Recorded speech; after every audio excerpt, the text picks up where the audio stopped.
ప్రభు నామానికే మహిమ కలుగును గాక.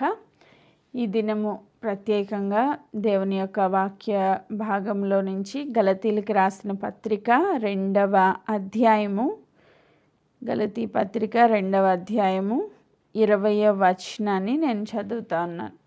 గలతీలకు రాసిన పత్రిక 2వ అధ్యాయము 20వ వచనం. నేను క్రీస్తుతో కూడా సిలువ వేయబడి ఉన్నాను, ఇకను జీవించువాడను నేను కాను, క్రీస్తే నా యందు జీవించుచున్నాడు. నేనిప్పుడు శరీరమందు జీవించుచున్న జీవితము నన్ను ప్రేమించి నా కొరకు తనను తాను అప్పగించుకొనిన దేవుని కుమారుని యందలి విశ్వాసము వలన జీవించుచున్నాను. ఆమేన్. Praise God. సో ఇంతవరకు మనము సిలువను ధ్యానం చేసాం, పునరుద్ధానాన్ని ధ్యానం చేసాం. అయితే ఈ సిలువ లేదా ఈ పునరుద్ధానము ఒక క్రైస్తవ విశ్వాసి జీవితంలో చాలా విలువైనది అని మనం నేర్చుకుంటూ వచ్చాం. సో ఈ సిలువ లేదా ఈ పునరుద్ధానము పౌలు గారి జీవితంలో, అపోస్తలుడైన పౌలు జీవితంలో ఏ రీతిగా అన్వయించబడింది అన్నది ఇప్పుడు మనం చదివిన లేఖన భాగంలో మనం చూడగలుగుతా ఉన్నాం. అపోస్తలుడైన పౌలు గారు గలతీ సంఘానికి రాస్తూ ఆయన చెప్తున్న మాట 20వ వచనం, 2వ అధ్యాయం 20వ వచనంలో, నేను క్రీస్తుతో కూడా సిలువ వేయబడి ఉన్నాను అంటున్నారు. నేను క్రీస్తుతో కూడా సిలువ వేయబడి ఉన్నాను. మనకి చరిత్ర చూస్తే పేతురు గారు తలకిందులుగా సిలువ వేయబడి చనిపోయారంట. లేకపోతే ఇంకా కొంతమంది బిడ్డల్ని చాలా భయంకరంగా హింసించి చంపేశారు. కానీ పౌలు గారు అలా సిలువ వేయబడ్డారని మనకి ఎక్కడ కనిపించదు చరిత్రలో చూస్తే. కానీ పౌలు అంటున్నారు, నేను క్రీస్తుతో కూడా సిలువ వేయబడి ఉన్నాను అని. మరి ఈ మాట ఎక్కడ ఆయన జీవితంలో నెరవేర్చబడింది, ఎందుకు ఇలా మాట్లాడుతున్నారు అని మనం ఆలోచన చేస్తే, ఇక్కడ పౌలు యేసుక్రీస్తు ప్రభు చేసిన సిలువ కార్యముల్లో ఆయనని ఆయన ఐక్యపరుచుకుంటా ఉన్నాడు. అంటే లిటరల్గా ఆయన సిలువ వేయబడలేదు, కానీ సిలువ వేయబడిన క్రీస్తుతో ఆయన ఐక్యపరుచుకుంటా ఉన్నారు. హల్లెలూయా. సో ఈరోజు ఐడెంటిఫికేషన్ అంటారు, లేదా ఐక్యత అంటాం. ఐక్యత ఎక్కడ మనం ఐక్యపరచుకోవాలి? మనం సిలువ గురించి ధ్యానం చేసాం, పునరుద్ధానం గురించి కూడా ధ్యానం చేసాం. అయితే ఒక క్రైస్తవ విశ్వాసిగా నా జీవితంలో సిలువ చాలా చాలా చాలా ప్రాముఖ్యమైనది అని నేర్చుకున్నాం. మనం సిలువతో ఎప్పుడైతే ఐక్యపరుచుకుంటామో, ఆ ఐడెంటిఫికేషన్ ఎప్పుడైతే వస్తుందో,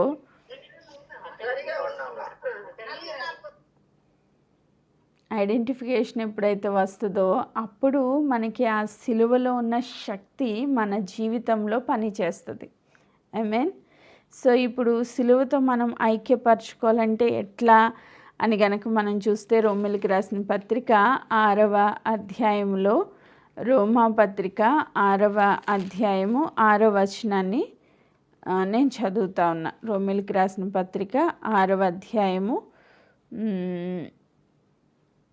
4 నుంచి చదువుకుందాం. కాబట్టి తండ్రి మహిమ వలన క్రీస్తు మృతులలో నుండి ఎలాగు లేపబడినో, అలాగే మనమును నూతన జీవము పొందిన వారమై నడుచుకొనున్నట్లు మనము బాప్తిస్మం వలన మరణములో పాలు పొందుటకై ఆయనతో కూడా పాతి పెట్టబడితిమి. ఆమేన్. మరియు ఆయన మరణము యొక్క సాదృశ్యమందు ఆయనతో ఐక్యత గలవారమైన ఎడల, ఆయన పునరుద్ధానము యొక్క సాదృశ్యమందును ఆయనతో ఐక్యత గలవారమై ఉందుము. ఆమేన్. మనము 6వ వచనం కూడా, ఏమనగా మనం ఇంకా పాపమునకు దాసులము కాకుండానట్లు, పాప శరీరము నిరర్ధకమగునట్లు మన ప్రాచీన స్వభావము ఆయనతో కూడా సిలువ వేయబడినని ఎరుగుదుము. ఆమేన్. సో ఈరోజు చనిపోయినవాడు పాప విముక్తుడని తీర్పు పొంది ఉన్నాడు. సో ఈరోజు ఎవరు చనిపోయారు? మనం చూసాం, గుడ్ ఫ్రైడే రోజున సిలువ పైన చాలా నిర్జీవముగా, అసలు యేసుక్రీస్తు ప్రభు ఒక దేవుడు కదా, ఆయన ఆజ్ఞాపిస్తే ఏమైనా జరిగిపోద్ది కదా. వెలుగు కలుగును గాక అంటే వెలుగు కలిగిపోయింది. ఈ ప్రపంచం అంతా ఆయన నోటి మాట చేత సృష్టించారు అని మనం చదువుతూ ఉన్నాం. ఆయన ఆజ్ఞాపిస్తే చనిపోయిన లాజరు బ్రతికాడు. ఆయన ఆజ్ఞాపిస్తే సృష్టి లోబడింది. ఆయన ఆజ్ఞాపిస్తే దెయ్యాలు వెళ్ళిపోయినాయి. ఆయన ఆజ్ఞాపిస్తే రోగాలు మాయమైపోయినాయి. సో ఇంత శక్తి కలిగిన దేవుడు సిలువ మీద మనం చూసేసరికి చాలా బలహీనుడిగా, భయంకరమైన గాయాలతో మాంసపు ముద్దగా మార్చబడి, అసలు ఏ శక్తి లేదా ఆయనకి, అసలు దేవుడు చనిపోవడం ఏంటి, దేవుడు కదా దేవుడు చనిపోవడం ఏంటి అని చాలామందికి క్వశ్చన్స్ వస్తూ ఉంటాయి. ఇలాంటి వ్యక్తిని మనం ఎలా నమ్మాలి అని చాలామంది క్వశ్చన్స్ వస్తూ ఉంటాయి. ఆ టైంలో పిలాతు అంటాడు కదా, ఏంటి ఆయన ఇంత తొందరగా చనిపోయాడా? ఆశ్చర్యపోతాడు ఆయన. ఎందుకు, ఆయన దేవుడు అన్నాడు కదా, నేను మనుష్య కుమారుని, నేను తండ్రి యొక్క అద్వితీయ కుమారుని అని చెప్పుకున్నాడు కదా, దేవుని కుమారుని అని చెప్పుకున్నాడు కదా, ఇంత తొందరగా చనిపోయాడా అని ఆశ్చర్యపోతాడు. అంటే ఇంతగా ఆయన బలి అయిపోయింది ఎందుకు అని మనం కనుక ఆలోచన చేస్తే అక్కడ చాలా క్లియర్గా రాసి ఉన్న మాట, మనము ఇంకా పాపమునకు దాసులము కాకుండుటకు పాప శరీరము నిరర్ధకమగునట్లు మన ప్రాచీన స్వభావము ఆయనతో కూడా సిలువ వేయబడినని ఎరుగుదుము. మన ప్రాచీన స్వభావము లేదా ప్రాచీన పురుషుడు ఆయనతో కూడా సిలువ వేయబడినని ఎరుగుదుము. ఆయన అంత బలహీనంగా చనిపోకపోతే మన ప్రాచీన స్వభావము కూడా అలానే నిలిచి ఉంటుంది. మన పాప స్వభావం కూడా అలాగే నిలిచి ఉంటుంది. సో ఆయన అంత నిస్సహాయుడిగా మార్చబడింది నా పాప స్వభావాన్ని తొలగించడానికి. ఆమేన్. సో ఈరోజు ఆయన మరణం యొక్క సాదృశ్యమందు మనం ఏం చేసుకోవాలి, ఐక్యపరుచుకోవాలి. అంటే మనకు అర్థమయ్యే రీతిలో ఒక మాట చెప్తాను. ఒక వ్యక్తికి బాగా చాలా నేరాలు చేశాడు అనుకుందాం. ఆ వ్యక్తికి మరణశిక్ష పడింది అనుకుందాం, లేదా ఒక ఊరి శిక్ష పడింది అనుకుందాం.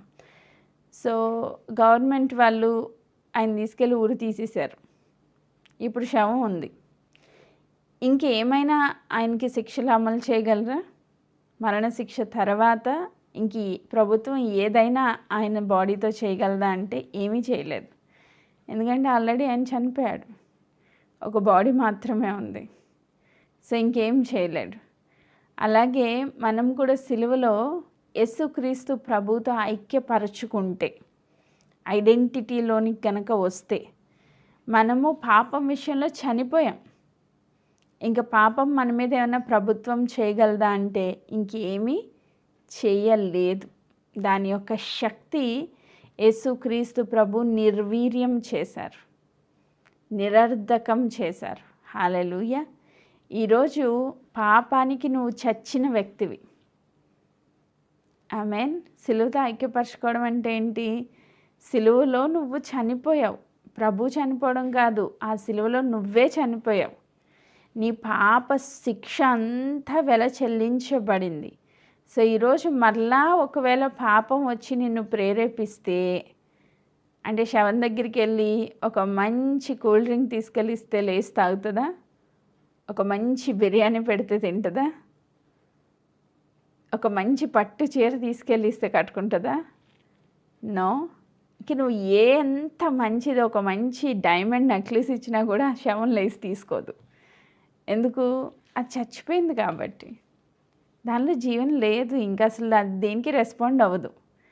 సో అలాగే పాపం విషయంలో నువ్వు చచ్చిపోవాలంతే. నీకు సాతాను ఎన్ని రకాలుగానే ట్రై చేస్తాడు మనల్ని పాపంలోనికి లాగడానికి.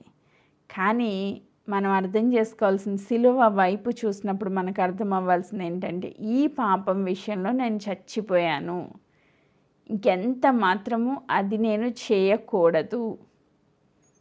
ఆమేన్. ఎప్పుడైతే సిలువతో నిన్ను నువ్వు ఐక్యపరుచుకున్నావో, సిలువలో ప్రభు ముగించిన కార్యాన్ని నువ్వు ఎప్పుడైతే గుర్తించావో, గ్రహించావో, ఇక ఆ పాపము జోలికి నువ్వు వెళ్ళకూడదు.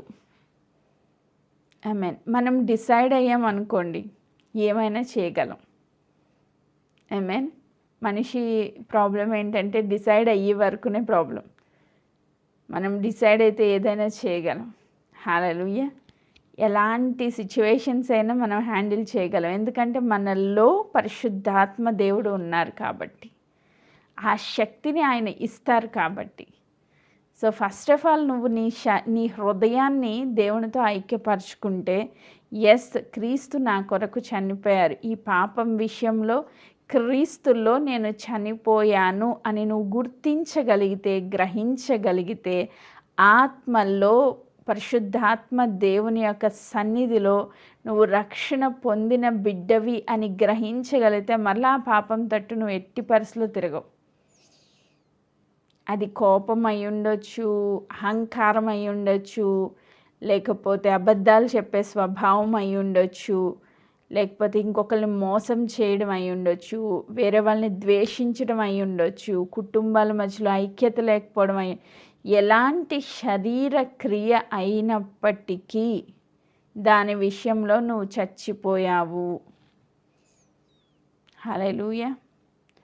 ఈరోజు సిలువ సిలువ సిలువ అని సిలువ ధ్యానాలు చాలా చేసేసి ఆ సిలువ కార్యాన్ని మన జీవితంలో అప్లై చేసుకోకపోతే, సిలువ విలువ, సిలువ యొక్క శక్తి నువ్వు అనుభవించలేవు. ఆమేన్. ఎవరైతే అప్లై చేసుకుంటారో, ఎవరైతే విశ్వాసంతో సిలువలో ఐక్యపరచుకుంటారో, వారికి ఆ సిలువ శక్తిగా మారుతుంది. ఆమేన్. ఎవరైతే ఐక్యపరచుకోరో వారి జీవితం ఎప్పటికీ మారదు. నేను డిక్లేర్ చేసి చెప్తున్నా, 20 ఏళ్ళు కాదు, 30 ఏళ్ళు కాదు, 50 ఏళ్ళు నీకు క్రైస్తవ జీవితం అనుభవం ఉన్నప్పటికీ నువ్వు సిలువతో ఐక్యపరచుకోకపోతే నీ జీవితంలో ఎలాంటి మార్పు కనిపించదు. ఒక అన్యుడికి నీకు ఏ తేడా ఉండదు. వాడు గుడికి వెళ్ళి కొబ్బరికాయ కొడతాడు, నువ్వు చర్చికి వెళ్ళి ప్రార్థన చేస్తావు, అంతే. కానీ నీ జీవితంలో ఏ మార్పు కూడా నువ్వు చూడలేవు. ఎందుకు?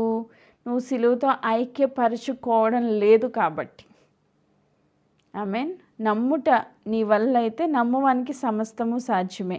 యేసుక్రీస్తు ప్రభు అని నోటితో ఒప్పుకొని హృదయమందు విశ్వసిస్తే నువ్వు రక్షణ పొందుతావు. అసలు నువ్వు నోటితో ఒప్పుకొని హృదయమందు విశ్వసించి దేవునికి లోపరుచుకోకపోతే నీ జీవితంలో ఆ సిలువ శక్తిగా నువ్వు అనుభవించలేవు. సో ఈరోజు మనకి పరిశుద్ధాత్మ దేవుడు ఏం చెప్తున్నారు అంటే, సిలువ యొక్క మరణముతో మనము ఐక్యపరచుకున్న ఎడల పునరుద్ధానములో ఉన్న క్రీస్తులో యొక్క మహిమతో మనము ఐక్యపరచబడతాము. సిలువ లేకుండా పునరుద్ధానం లేదు. నీ జీవితంలో కూడా శరీరం విషయంలో, పాపం విషయంలో సిలువ వేయబడకపోతే నువ్వు పునరుద్ధానపు శక్తిని అనుభవించలేవు. ఆమేన్. చచ్చిన వాడే తిరిగి లేస్తాడు. అసలు చావని వాడు లేచే పరిస్థితి అవసరం లేదు. ఇప్పుడు చాలామంది చావలేదు. ఏ విషయంలో? పాపం విషయంలో చావలేదు, శరీర క్రియల విషయంలో చావలేదు, లోక ఆచారాల విషయంలో చావలేదు, విగ్రహారాధన విషయంలో చావలేదు, సొంత అభిప్రాయాల విషయంలో చావలేదు, జీవిత విధానం విషయంలో చావలేదు. డైలీ రొటీన్ లైఫ్ అలా వెళ్ళిపోతుంది అంతే. 40 రోజులు ఉపవాసాలు చేసినా కూడా రెగ్యులర్ డైలీ రొటీన్ లైఫ్ నడిచిపోతూ ఉంది. సో నువ్వు చనిపోకపోతే నీకు పునరుద్ధానం ఎందుకు వస్తుంది? రాదు. ఎట్టి పరిస్థితుల్లో దాన్ని నువ్వు అనుభవించలేవు.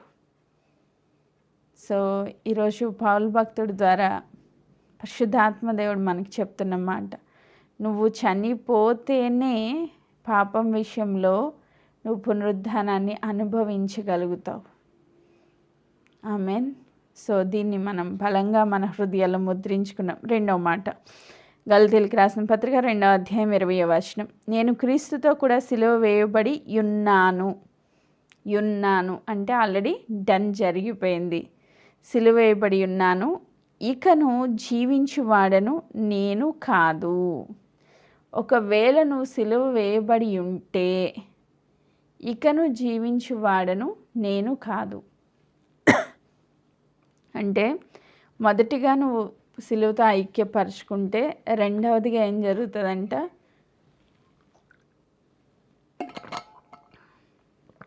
నువ్వు చనిపోయావు కాబట్టి నీలో ఇప్పుడు ఎవరు పుడతారు? క్రీస్తు పుడతారు. హల్లెలూయా. ఇకను జీవించువాడను నేను కాదు, క్రీస్తే నా యందు జీవించుచున్నాడు. ఒకవేళ నువ్వు గనక పాపం విషయంలో చనిపోతే క్రీస్తులో నువ్వు పునరుద్ధానుడిగా లేస్తావు. ఆమేన్. ఇక జీవించువాడు నీవు కాదు. నీ ఆలోచనలు మారుతాయి, నీ ప్రవర్తన మారుతుంది, నీ ప్రయారిటీస్ మారుతాయి, నీ జీవిత విధానం మారుతుంది. క్రీస్తును పోలి నువ్వు నడుచుకోగలుగుతావు. ఆమేన్. సిలువల్లో ఐక్యత కలిగి ఉంటే ఖచ్చితంగా పునరుద్ధానంలో క్రీస్తు మహిమతో ఎలా లేచారో అలాగే నీ జీవితంలో క్రీస్తు జన్మిస్తారు. ఆమేన్. సో క్రీస్తులో నువ్వు జీవించగలుగుతావు. ఒకప్పుడు సినిమాలంటే మహా పిచ్చి నాకు కూడా, కానీ ఈరోజు అవంటే అసహ్యం. ఎందుకు అంత మార్పు వచ్చేసింది? మా మమ్మీ కూడా ఇక్కడే ఉంది. అసలు టీవీ పెడితే నన్ను నేను మర్చిపోయి చూసేదాన్ని. 10th క్లాస్లో టీవీ కనెక్షన్ తీపిచ్చేసింది మా మమ్మీ, చదవట్లేదని, టీవీలో మునిగిపోతున్నానని. అంటే అంత పిచ్చిగా చూసేదాన్ని. అలాంటిది ఇప్పుడు క్రీస్తులోకి వచ్చిన తర్వాత అసలు న్యూస్ చూడాలంటే కూడా టైం లేదు నాకు. ఎప్పుడెప్పుడు టైం దొరికితే వాక్యం విందామా అనే ఆశతో ఎదురు చూస్తూ ఉంటాను. టైమే దొరకట్లేదు, అంత బిజీ అయిపోయింది లైఫ్. ఇంకా క్రీస్తు గురించి తెలుసుకోవాలి, ఇంకా నేర్చుకోవాలి, ఇంకా ఆశ చాలా ఉంది, టైమే కుదరట్లేదు. సో ప్రయారిటీస్ మారిపోతాయి. క్రీస్తుని గురించిన దాహం పెరుగుతుంది. ప్రభువుని గురించి ఇంకా ఇంకా ఇంకా తెలుసుకోవాలి అనే ఎప్పుడైతే మనకి ఆ దాహం పెరిగిందో పరిశుద్ధాత్మ దేవుడు మనలో బలంగా పనిచేస్తూ ఉంటారు. ఇంకా పాపం జోలికి మనం వెళ్ళం, శరీరం మన మీద ఏలుబడి చేయదు.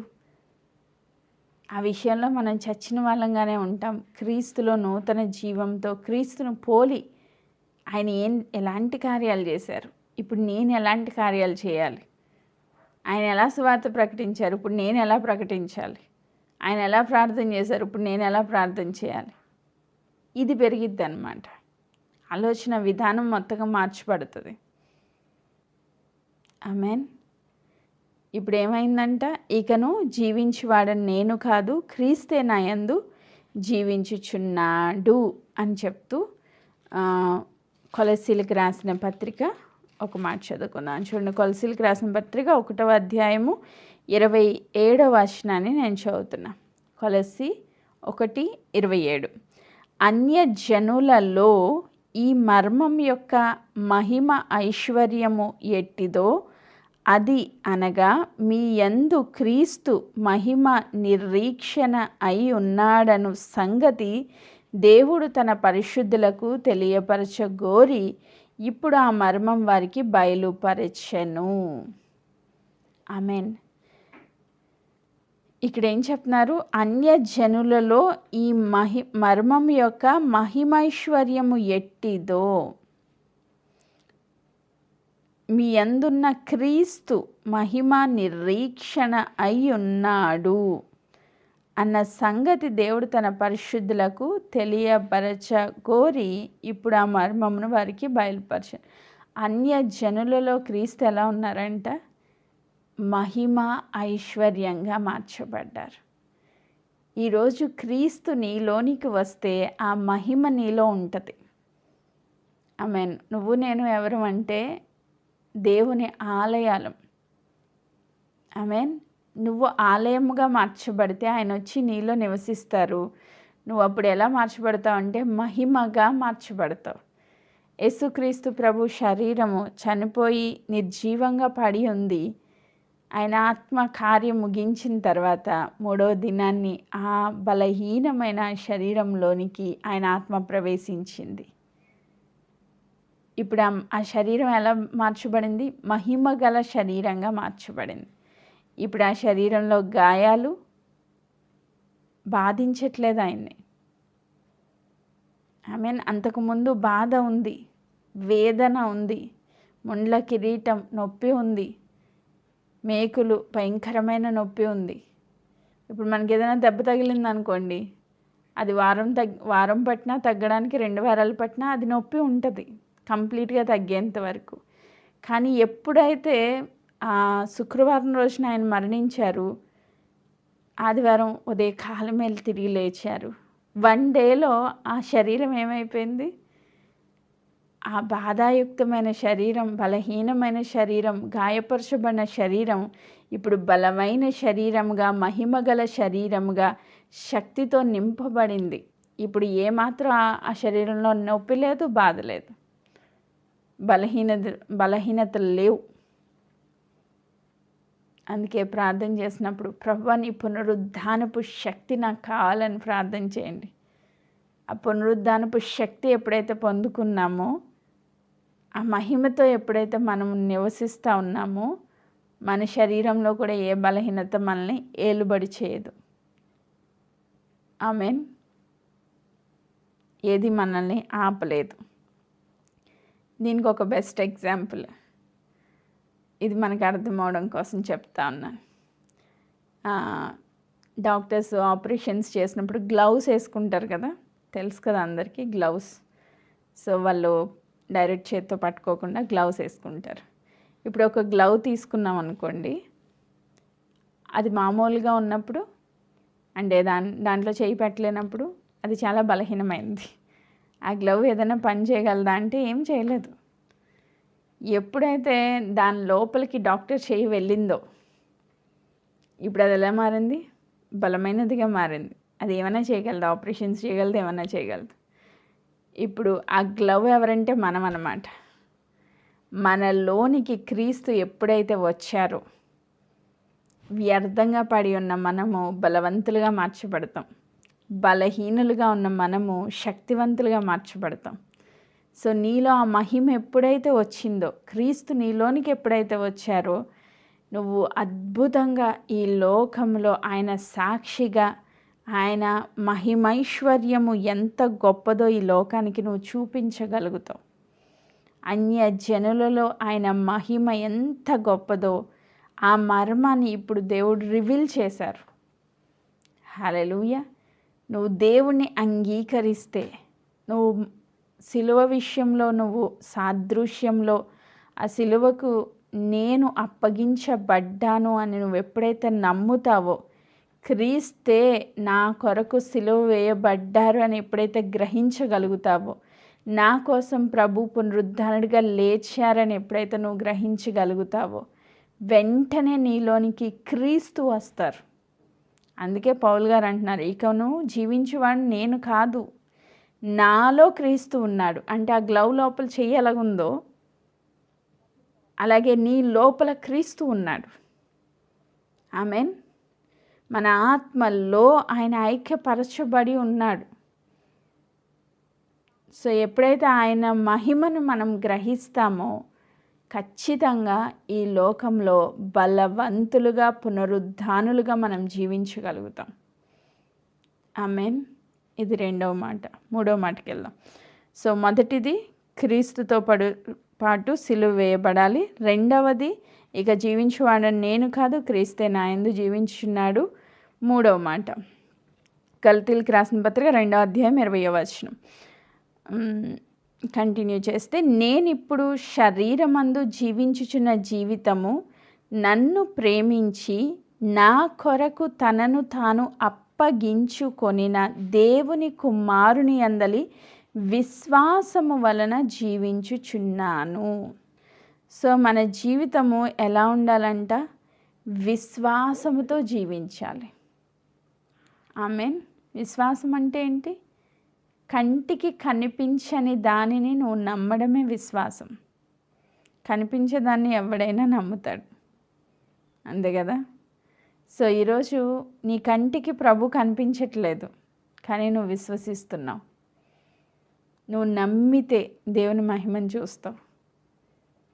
విశ్వాసంతో నువ్వు జీవించటం నేర్చుకుంటే, ప్రాక్టీస్ చేస్తే ఖచ్చితంగా నీ విశ్వాసాన్ని దేవుడు ఘనపరుస్తారు. ఆమేన్. ఇక్కడ పౌలు గారు అంటున్నారు, నన్ను ప్రేమించి, ఎవరిని ప్రేమించి? పౌలు గారిని ప్రేమించి నా కొరకు తనను తాను అప్పగించుకొనినా. ఈరోజు పౌలు గారి ప్లేస్లో మన పేర్లు పెట్టుకుందాం. నన్ను ప్రేమించి అంటే భారతిని ప్రేమించి నా కొరకు తనను తాను అప్పగించుకొనినా అంటే నిన్ను ప్రేమించి నీ కోసం ఆయన అప్పగించబడ్డాడు. నన్ను ప్రేమించి నా కోసం తనను తాను అప్పగించుకున్నారు. ఆమేన్.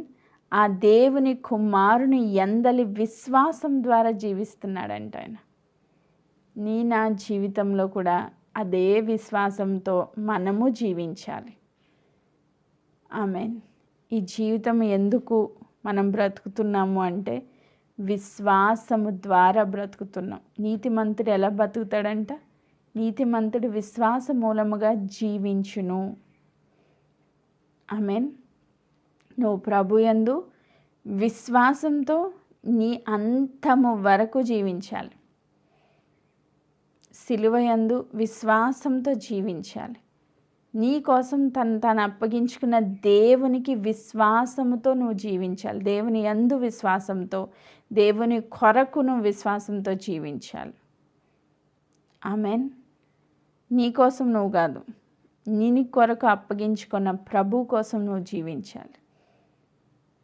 ఎప్పుడైతే సాల్గా ఉన్న వ్యక్తి పౌల్గా మారాడో, దేవుని దర్శనాన్ని పొందుకొని ఆయన జీవితం అంతా ఇంకా ప్రభు కోసమే జీవించాడు. ఆయన పర్సనల్గా పెళ్లి చేసుకుందాం, పిల్లల్ని కందాం, కుటుంబాన్ని కట్టుకుందాం, ఇదేం లేదు పౌల్ గారి జీవితంలో. అలాని మీరు పెళ్ళిళ్ళు చేసుకోవద్దు, పిల్లల్ని కనొద్దని నేను అనడం లేదు. ప్రభు నిన్ను పెట్టిన ప్లేస్లో ఒక భార్యగా, ఒక తల్లిగా, ఒక గృహిణిగా, లేక ఒక జాబ్ హోల్డర్గా నిన్ను పెట్టిన ప్లేస్లో నీవు ప్రభు కోసం జీవించడం నేర్చుకుంటే దేవుని యొక్క మహిమ నీలో నుంచి బయలు వెళ్తుంది. ఆమేన్. దానికి విశ్వాసం చాలా అవసరం. విశ్వాసం లేకుండా ప్రభుకి ఇష్టడై ఉండుట అసాధ్యం. ఆమేన్. ఒక్క మాట చదువుతాను చూడండి. 2 కొరింథీయులకు రాసిన పత్రిక 5వ అధ్యాయము 7వ వచనాన్ని నేను చదువుతున్నా. 5వ అధ్యాయము 7వ వచనం. గనుక ఈ దేహంలో నివసించుచున్నంత కాలము ప్రభువునకు దూరంగా ఉన్నామని ఎరిగి ఉండియు ఎల్లప్పుడూ ధైర్యం గలవారమై ఉన్నాము. ఆమేన్. ఇప్పుడు మనం ఎలా ఉన్నామంట? 2వ కొరింథీ 5:7. ఓకే, 6 చదువుతున్నాను చూడండి. వెలిచూపు వలన కాక విశ్వాసము వలననే నడుచుకొనుచున్నాము. ఆమేన్. సో వెలిచూపు అంటే బయటికి నువ్వు చూస్తున్నప్పుడు నీకేం అనిపించకపోవచ్చు. ఆ పైన 5వ వచనం చదివితే మనకు అర్థమైంది. దీని నిమిత్తం మనల్ని సిద్ధపరిచిన వాడు దేవుడే, మరియు ఆయన తన ఆత్మను సంచ కరువును మనకి అనుగ్రహించి ఉన్నాడు. ఆత్మ అనుగ్రహింపబడింది. ఆయన వెళ్ళిపోయారు.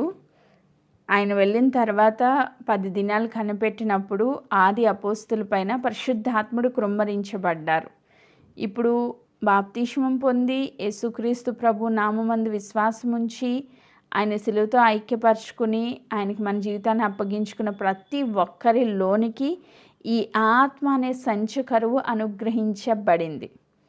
వెలుచూపుతో చూస్తే అది మనకు కనిపించదు. పరిశుద్ధాత్మ దేవుణ్ణి వెలిచూపుతో చూస్తే ఆయన కనిపించడు, విశ్వాసంతో చూస్తే కనిపిస్తాడు. ఆమేన్. నువ్వు వేసే ప్రతి అడుగులో పరిశుద్ధాత్ముడు ఉంటారు, నడిపిస్తారు, నీతో మాట్లాడతారు, నిన్ను గైడ్ చేస్తారు, నిన్ను ఆదరిస్తారు, నీకు కౌన్సిలర్గా ఉంటారు. అన్ని విషయాల్లో పరిశుద్ధాత్ముడు నీకు సహాయకుడిగా అనుగ్రహించబడ్డారు.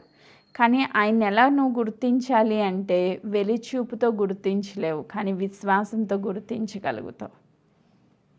హల్లెలూయా.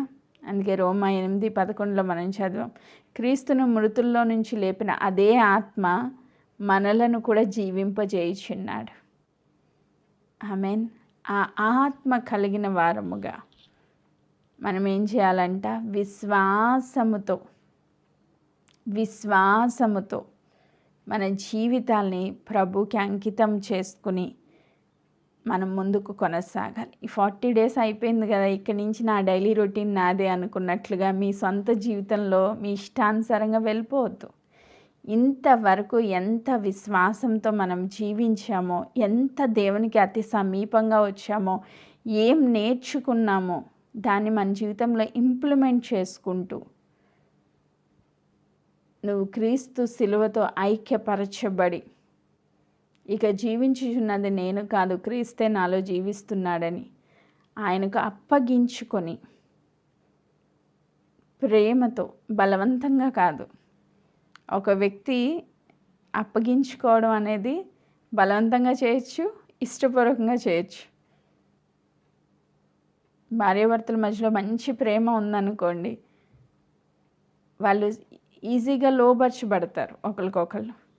అదే ఎదురు గొడవలు పడుతున్నారు అనుకోండి, అదొక నరకం అన్నమాట. చాలా కష్టం లోబర్చుకోవడం. సో అలాగే ప్రభు యందు నువ్వు ఇష్టపడితే, ప్రభు నువ్వు ప్రేమించడం మొదలు పెడితే, ఆయన నీ కొరకు ఏం త్యాగం చేశారో గుర్తించగలిగితే నువ్వు ఇష్టపూర్వకంగా లోబడిపోతావు ప్రభుకి. ఆయన ఏం చెప్పినా సరే అంటావు, అంతే. ఇంక వ్యతిరేకించేదేముండదు. సో ప్రభు నీ కోసం ఆయన అప్పగించుకున్నారు అని నువ్వు గుర్తించగలిగితే నువ్వు విశ్వాసంతో జీవించడం మొదలు పెడతావు. ఇది మొదలుకొని నీ అంతం వరకు జీవించుచున్నది నువ్వు కాదు, ప్రభువే నీలో జీవిస్తున్నారు. ఆమేన్. ఈ మాటను మన హృదయాల్లో ముద్రించుకొని 40 days అయిపోయింది కదా అనేసి నిర్లక్ష్యంగా కాకుండా, ప్రభు సిలువలో పునరుద్ధానంలో మన కొరకు చేసిన కార్యంతో మనం ఐక్యపరుచుకొని ఇక ముందు దేవుని కొరకు జీవించాలి అని కోరుకుంటూ ఈ మాటలు నేను ముగిస్తున్నాను. దేవుడి వాక్య భాగమును దీవించును గాక. ఆమేన్. Praise God.